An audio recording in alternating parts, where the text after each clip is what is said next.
Сегодня в Народном собрании Ингушетии прошел ежегодный отчет правительства республики. С итогами деятельности Кабинета министров за 2024 год выступил председатель правительства Владимир Сластенин. Особое внимание было уделено ключевым достижениям и стратегическим направлениям развития республики. Премьер рассказал о реализации национальных проектов, развитии промышленности и аграрного сектора, строительстве, мерах социальной поддержки населения, а также состоянии здравоохранения, образования и туризма. Важными показателями развития региона поделился и глава республики Махмуд Али Калиматов. Глава рассказал об основных достижениях региона, о тех задачах, которые нужно решить в первоочередном порядке.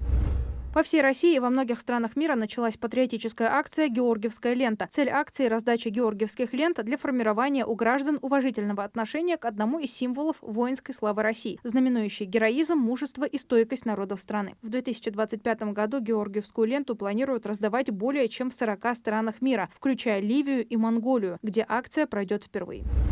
В субботу, 26 апреля, в Магасе пройдет субботник вдоль берега реки Сунжа. Мероприятие проводится в рамках Всероссийской недели субботников «Мы за чистоту» и Всероссийской акции «Вода России». В акции могут принять участие все желающие. Им будет предоставлен весь необходимый инвентарь. Сбор желающих принять участие в масштабной уборке запланирован на 9 часов возле строительного рынка Магас. Начнется субботник в 10 часов. Депутаты внесли в Госдуму законопроект, предлагающий закрепить за многодетными семьями право на безвозмездное пользование платными парковками. Согласно инициативе, исключения составляют парковочные места для инвалидов, обозначенные соответствующими дорожными знаками или разметкой, а также специальные места для грузовиков и автобусов. Авторы законопроекта указали, что сейчас только в 37 регионах утверждены нормативные правовые акты, предусматривающие право бесплатного пользования платной парковкой для различных категорий граждан, в том числе многодетных семей.